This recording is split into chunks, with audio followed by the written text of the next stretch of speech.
For 16 years, I believed I had the perfect family. My wife, Sarah, was my college sweetheart, and together we had a beautiful daughter, Emily. Our life looked like something out of a dream: family vacations, birthday parties, Sunday dinners with my parents and in-laws. Everyone adored Sarah. My mother called her the rock of the family. I thought I was the luckiest man alive. But that illusion shattered on the day of Emily's 16th birthday, when I finally revealed the truth everyone had kept hidden from me. It started a year earlier, when I noticed strange behavior from my family. My mother and sister would exchange glances whenever Sarah spoke. My brother, usually cheerful, grew distant. When I asked what was wrong, they brushed me off. Even Sarah seemed more nervous lately, guarding her phone, taking long walks alone, and deflecting any question about our past. Still, I told myself it was stress or age. We'd been married nearly 2 decades. Small cracks were normal, right? Then one night, while helping Emily with her school project, I stumbled upon an old photo album. Inside were pictures from when Sarah was pregnant. I noticed something odd: a photo of her with my best friend, Mark. He was holding her belly, smiling warmly, almost possessively. I'd never paid much attention before, but suddenly, something about that picture made my stomach twist. Why was he there so often back then? And why had my family never mentioned it? I couldn't shake the thought. Over the next few weeks, I quietly dug deeper. I went through old messages, bank statements, even confronted Mark. He laughed it off, saying I was paranoid. But his smirk told another story. My doubts grew unbearable, and I decided to get a DNA test. First mine, then Emily's. The results arrived in a plain envelope a week later. My hands shook as I opened it.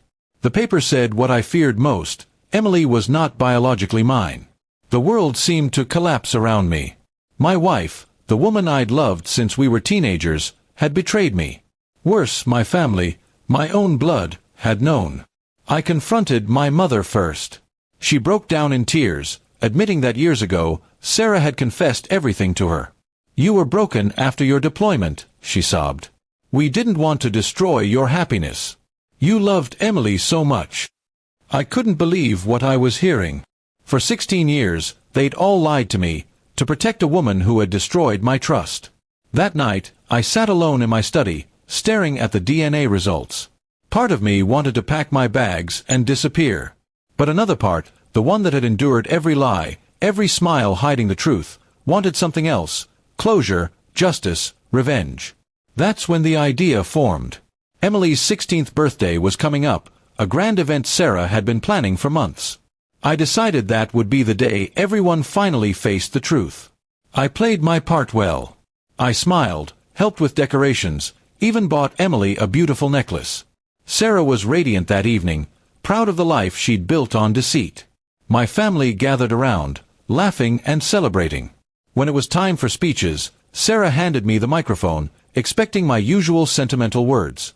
I looked around the room, taking in every familiar face, people who had chosen silence over honesty.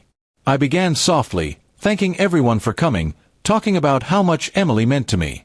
Then I said, 16 years ago, I became a father, or so I believed. The room fell silent. I pulled a small box from my jacket. Inside was an envelope, the DNA test sealed with my signature. I handed it to Sarah and said, "This is my gift, to you, to Emily, and to everyone who thought I should never know the truth." Sarah's smile faded. Her hands trembled as she opened the paper. Gasps echoed around the room as she read the words.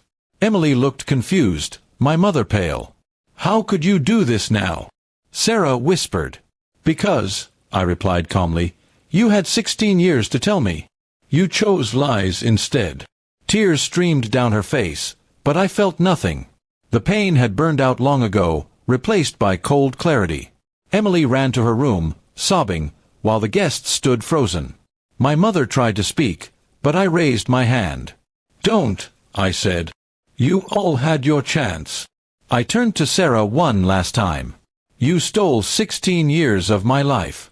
Today, I'm taking them back." With that, I walked out, leaving behind the house, the party, and the people who had betrayed me. The days that followed were hard. Emily refused to talk to me for a while, but I didn't blame her. She was innocent in all this. I sent her letters, explaining that my anger was never for her, only for the deception that surrounded us. Eventually, she reached out. She told me she still saw me as her father, the only one she'd ever known. That broke me more than any betrayal could. Sarah tried calling, apologizing, even begging for forgiveness. I didn't answer. Some wounds don't need closure, they need distance. I filed for divorce and moved to another city, starting over from scratch. My family tried to reach out too, but I couldn't look at them the same way. Trust, once broken that deeply, doesn't rebuild. A year later, Emily visited me for her 17th birthday. We went for a walk by the lake, and she said something I'll never forget. "Dad, thank you for telling the truth. It hurt, but it set us free."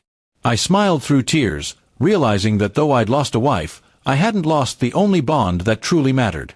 Looking back, I don't see myself as a victim anymore. I see a man who faced the truth, no matter how painful, and found peace in honesty. The revenge I took wasn't about humiliation, it was about reclaiming my life. And on that day, when I walked away from 16 years of lies, I finally stepped into freedom.